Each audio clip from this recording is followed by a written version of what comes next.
муҳтарам дӯстдорони футбол, фут бародарои имрӯз ба ёдовар якчанд трансферҳоро ки метавонистанд дунёи футболро дигаргун кунад, аммо дар охири дақиқаҳо трансферҳо амалӣ нагаштанд.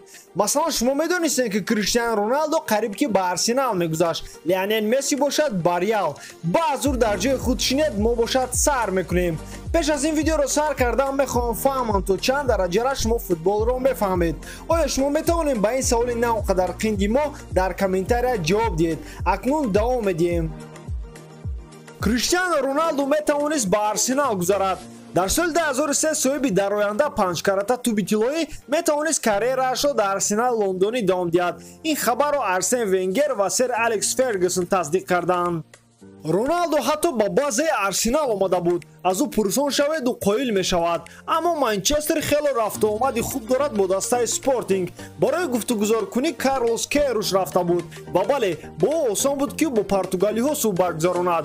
медонам ки Арсенал наздик буд барои ин трансфер, аммо ба мо камакак вақт нарасид, гуфт Венгер соли 2008. ана чӣ гуфт Фергюсон? соли 2003 ман бо Роналдо ва Жорди Мендеш суҳбат гузарондам. Мендеш гуфт ки мо бояд тезтар амал кунем, барое ки Роналдоро мехоҳад ҳам Арсенал ва ҳам Реал харад. ман ба Криштиано гуфтам ки ӯ бояд ба Юнайтед гузарад. ӯ дар ҷавоб гуфт ки ӯ бояд бо модараш маслиҳат кунад.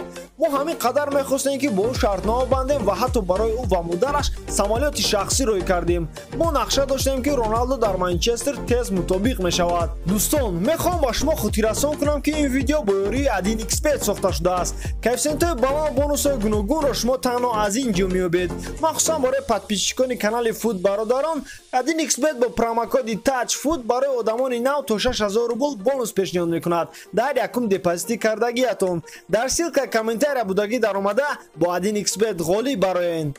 дар маҷмӯъ Криро пушаймон нашуд ки Манчестерро интихоб кард. дар состави либоссурхон бозингари португалӣ ғолиби Лигаи Чемпионҳо ва соҳиби туби тиллоӣ шуд. баъдан бо маблағи рекордӣ дар он вақт 94 миллион евро ба Реал гузашт. дар Мадрид Роналдо боз 4 маротиба ғолиби Лигаи Чемпионҳо ва соҳиби 4 тӯби тиллоии дигар шуд. Роналдиньо метавонист ба Манчестер Юнайтед гузарад. ҳамон вақт соли 2003 як трансфери дигар бояд рух медод. бозингари бузурги бразилиёӣ метавонист ба Барселона неву ба Юнайтед гузарад. дар ин бора дар солҳои гузашта худ Роналдиньо гуфт. акнун тасаввур кунед ки Юнайтед чӣ хел состави бақувват медошт агар як бора дар он ҷо ҳам Роналдиньо ва ҳам Криштиану Роналдо бозӣ мекард. ман қариб ки ба Манчестер Юнайтед мегузаштам. ин трансфери 48 соата буд. пеш аз пешниҳод кардани шартнома аз Юнайтед, Сандро Рассел маро пурсон шуд. агар ман президенти Барселона шавам, то ту ба он ҷо мегузарӣ? ман розигии худро додам. ин гуфтугузори тез буд. ман ба Юнайтед гуфтам ки Барселонаро интихоб кардам ва ин интихоби дуруст буд. бозингарони бразилиёӣ ҳамавақт Барселонаро дӯст медоштанд. мо дар ин даста таърихи худро дорем. аз майдон берун ту худро дар Каталония озод ҳис мекунӣ. ман Барселонаро хело ёд кардам. ман дар он ҷо 5 соли беҳтарини худро гузарондам, дар дастае ки ҳамлагарон ва бозингарони боистеъдодро ҳурмат мекунанд, гуфт Роналдиньо. Реал хело хоҳиши харидани Луис Суарезро дошт. на ҳама медонад, аммо яке аз ҳамлагарони беҳтарини Барселона дар таърихи ҳозира, Луис Суарес, метавонист ба душмани ашадии каталониҳо Реал Мадрид гузарад. голактиҳо ба Суарес ҳавасманд буданд, аммо бозингаре ки дар он вақт дар состави Ливерпул сезони беҳамто гузаронда буд, дигар дасторо интихоб кард. Реал ба ман ҳавасманд буд, аммо ман ҳамавақт орзу доштам ки дар Барселона бозӣ кунам. вақте ки ман фаҳмидам ки Барселона ба ман ҳавасманд аст, секунд ҳам фикр накарда розигии худро додам. Барселона дастаи беҳтарини ҷаҳон аст. дар ин ҷо ман метавонам соҳиби ҳамаи трофеҳо шавам, гуфт Суарес. Луис пушаймонест ки Барселонаро интихоб кард. дар якум сезонаш бозингари Уругвай ғолиби Ла Лига, Кубоки Испания ва Лигаи Чемпионҳо шуд. Лео метавонист ба Барселона неву ба Реал Мадрид гузарад. дар синни 13-солагӣ Лионел ситораи футболи шаҳри Росариос буд. агар ба он нигоҳ мекардӣ, то мефаҳмидӣ ки ӯ дар оянда легендаи футбол мешавад. ва бале скаутҳои River Plate аҳамият доданд. ба хонае ки падари Месси зиндагонӣ мекард, занг заданд Марти Монтера ва Фабиан Сандили. онҳо аз компания буданд ки корҳои агентии бозингаронро мебурданд. онҳо падари Мессиро розӣ дароварданд ки дар Аврупо шинос доранд ва бо Сариос Гаджоле ба алоқа баромаданд.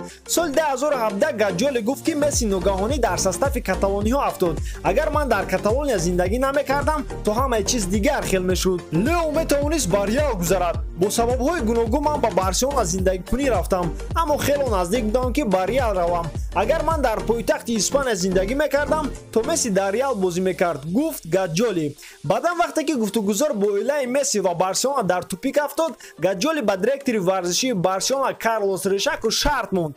Ҳамаи чиз дури бад рафт, ё ин ки ӯ дар Барселона бозӣ мекунад, ё ин ки ба Реал меравад, гуфт Гаджоли ба Решаку. Баъд Карлос Решак фаҳмид ки ба дасти ӯ бозингари хуб афтодааст ва аз шанси бо ӯ шартнома бастанро аз даст надод.